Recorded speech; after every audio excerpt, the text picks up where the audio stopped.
All right, guys, come on. Put your hands together. Let's give a big round of applause for your next comic, Gideon Eklund. Come on, guys. Hello, everyone. Thank you for that lukewarm round of applause.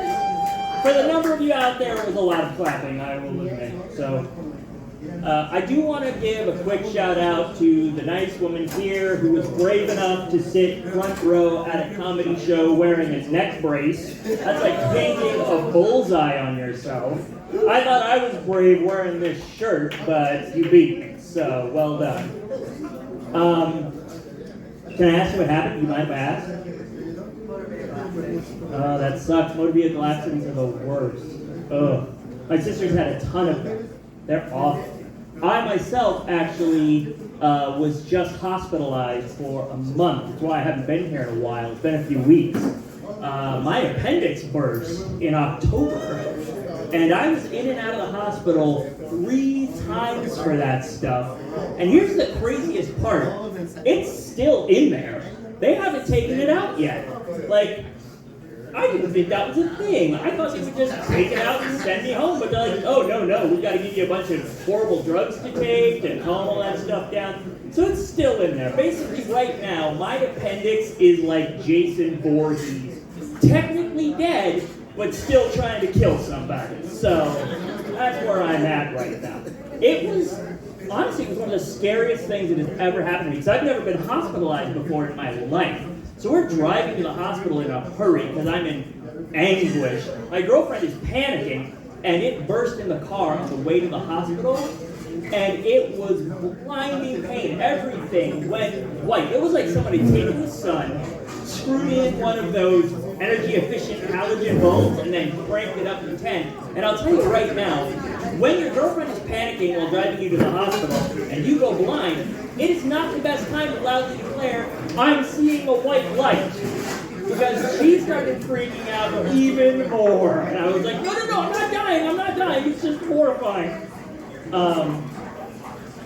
Being in the hospital is weird. Like I said, I've never been hospitalized before. They're like contradictory all the time. They'll come in and be like, make sure you get plenty of sleep, get plenty of rest. We will be in every 45 minutes to poke you with sharp things. We're just going to leave the light on here when we go. So, have a good night. And that's how it goes. It's so strange. I had this nurse who, she would not ask me a question and take my first answer. I had to answer the questions 3 times every time she asked me for something. Like, do you want water? No, I'm fine. Okay, can I get you some water? No, I still don't want water, thanks. Okay, I can get you some ice water. Like, what are you, like, secretly sponsored by Aquafina? What is this? No, I don't need water. Is there, like, a language barrier? Am I not saying no clearly enough? What is Spanish for no? Sí. Sí. Apparently. No sé. Dale otra vez. And so, like, when you're in the hospital bed, you've got that little clicker thing that does the TV, it calls the nurse, it does everything. But they have this new system in the hospital called this virtual nurse. And it's basically a screen that they put on the wall, a computer screen, that sits there and does nothing. But occasionally, a nurse will come out. Now, my first time in the hospital is also the first time they were testing this system out. So for the first few days, that screen was just a background. It didn't do anything. But I'm laying there, staring at the ceiling, and this voice comes on. Gideon Eklund. God? No, it's your virtual nurse, Gideon. Can I turn on the camera and look at you? And I'm like, what? And so she turns on this camera, this HAL 9000 camera that looks at you with this big round eye, and then this woman comes up on the screen, and she's like, yeah, I'm here to answer any nurse questions you might have. And I'm like, but I've already got a call button for an actual physical nurse. Why do I need this?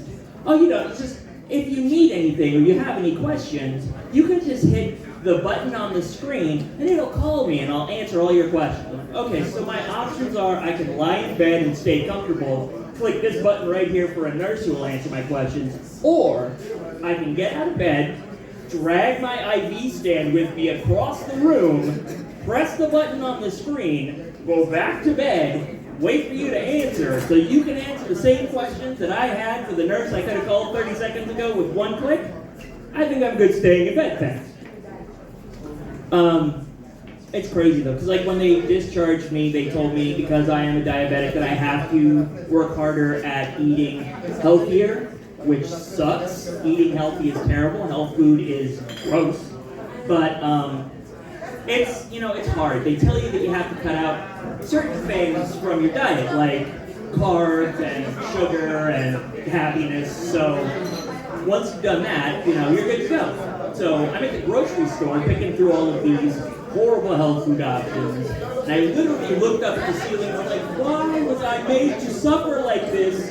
And the song that came on overhead was Nobody Does It Better. And I was like, thanks, universe. That was a very good message. Thank you. But I will say that changing your diet up actually does improve things. It changes your mood. It changes how you think about stuff. Because before I changed it up, I would get really depressed, and I would just occasionally think to myself, I wish I was dead, you know, for like no reason. But after I changed up my diet, things changed. My outlook changed, my thought process changed, and now I have reasons. So, you know, that's all I've got. I'm going to go ahead and end it there. The mercy. Wow, Gideon. Dude, for real, your appendix exploded? It exploded. Dude, that's insane. I mean, okay, I thought if your appendix exploded, they had to take it out and you would die. Everyone thought that. Apparently that's not the thing. They could just leave it.